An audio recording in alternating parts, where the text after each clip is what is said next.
So what did Jesus mean when he said, "Given to a people who will produce its fruit"? Jesus wants us to be fruitful by doing good works, by doing things that will bring people to God, that will grow the faith and build the church. Now, sometimes I think we may think that building the church is a job for the Pope, or the bishops, or the priests. But as Jesus told us in the gospel, building the church, growing the faith, is a task for all of us. We're all to be involved. But how do we build the church? What do we do? How do we spend our time to be fruitful in God's eyes? About 6 years ago, I was asking that very question of myself, and I was thinking about my life in kind of a big picture sense, like I think we all do at various times, asking myself, why am I here? What's the purpose of my life? Should I be spending the rest of my life doing something specific? So at a 10:30 Mass, after communion, my wife and I were sitting over here where we usually sit, and I came back from communion and I said a prayer. And it was, I think these are my exact words. I said, "Father, what's my purpose?" And then I said, "Father, what is your will for me? What do you want of me?" And here was the kicker. I said, "Father, please make it obvious, because I'm pretty thick-headed, and if it's not obvious, I probably won't get it."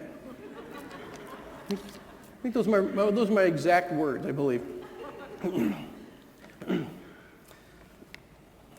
So now it's about 11:30, and Colleen and I left church. We went home, and we were going to go somewhere. I don't remember where, but we decided to take a bag of garbage with us to the dump on the way. And I pull into the dump, and I see Deacon Art getting out of his car, and he's over by the little recycling shed. So I pulled up next to him, rolled the window down, and I said, "Hey, Art, how's it going?" And he said, "I'm glad you're here. I was going to ask you a question, but since you're here, I'll ask you now. Have you ever thought about becoming a deacon?" And it floored me. It was just minutes before I was praying, asking God, what was his will for me, and please make it obvious. And he did. I'd say I had to laugh. I felt afterwards that it was as though God was calling my bluff. There I was, bravely praying, "God, what's your will? Just let me know, and I'll run out and take care of it." And he was like, he said, "You want to know what my will is?" Bam, right in the forehead. "Here it is. I want you to become a deacon. What do you think of that?" So that's the way I took it. So I have to tell you, until that time that Deacon Art had mentioned that to me, and I think Mary was behind it as well, talking to Art, it never once in my life ever crossed my mind to become a deacon. It never for even a second. I always really looked up to priests, deacons, sisters, people in religious life as really being, special people that are very holy and devout and prayerful, and special people, and they really are. But I never saw myself that way. I always saw myself as just a go-to-church on Sunday sort of guy, shied away from being involved in too many things at the church, didn't really want to take on any responsibilities of any sort.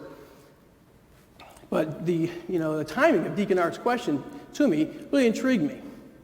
So I did a lot of thinking about it and discerning God's call, that sort of thing.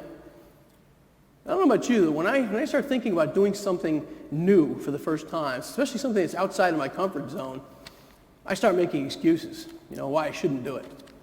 I started telling myself, well, I'm not holy enough. I'm not pious enough. I certainly don't know enough about the Catholic Church, enough about the faith. I'm no expert in it. I'm really not qualified. It's just I'm the wrong guy. But the thoughts of the apostles kept popping into my head. The apostles, for the most part, were not highly educated men. Maybe Matthew and a couple others were, but mostly they were just regular guys, fishermen. They weren't perfect. They had their many faults. The Gospels tell us of the many faults and problems that the apostles had in grasping things and so on and so forth. And so, I realized that God is calling all of us why would God call the apostles with all these challenges? I really think it came down to two things. Number one, they believed in Jesus. And number two, they're willing to make a commitment. They're willing to take some action. They're willing to do something. Because God, really, he calls all of us, not just the highly qualified, to serve him. So what kinds of things can we do to serve him? What kinds of things can we do to be fruitful in his eyes? First and foremost, it's about educating our children, right? Teaching our children how to pray, teaching our children how to respect God at all times, teaching them about the faith, and making a good role model for them, going to Mass and bringing them to church on Sundays. There's also, on our website, a list of all kinds of different ministries that people can get involved with. Some of those ministries, and in the contact numbers and information to learn more. Some of those things take place right here in the church on a Sunday. So, becoming a Eucharistic minister, becoming a lector, being an usher, joining the choir, signing your kids up to be altar servers, getting them involved, taking action. Other activities, other ministries take place outside of the church, of course. Visiting people in hospitals, nursing homes, people that are shut-ins, bringing them communion, spending just a few minutes with them, essentially bringing God to them.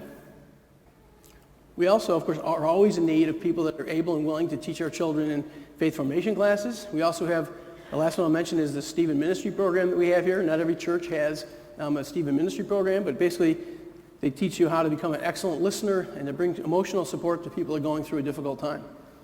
So there's all kinds of different ways to get involved and to take action. All you have to, the beauty about all these programs is that you don't have to have any special background, any special experience to participate. You just have to be willing to take action and participate.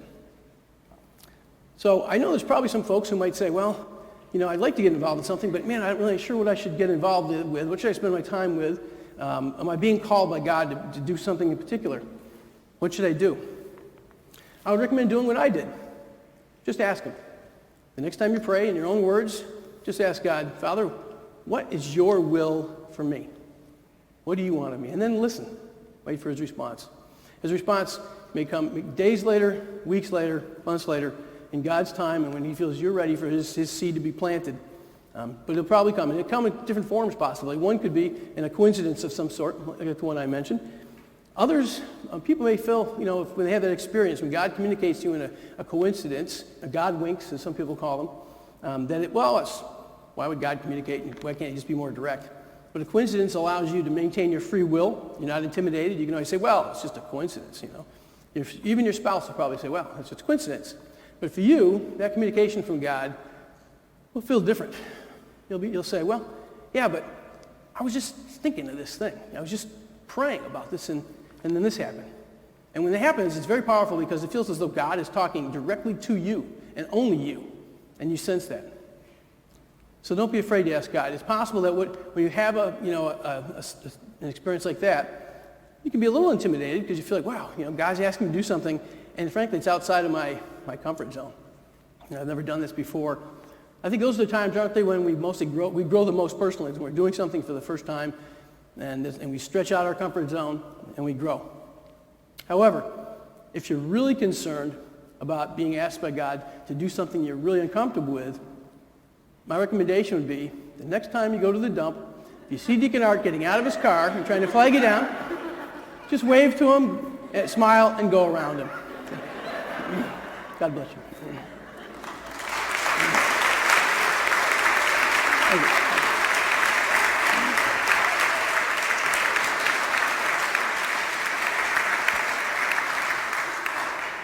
I'd say you've really come out of your comfort zone and have done a wonderful job. And we thank God for the gift of the invitation of Deacon Art to allow for you to hear the Lord loud and clear. That's wonderful. Let us stand now and together profess our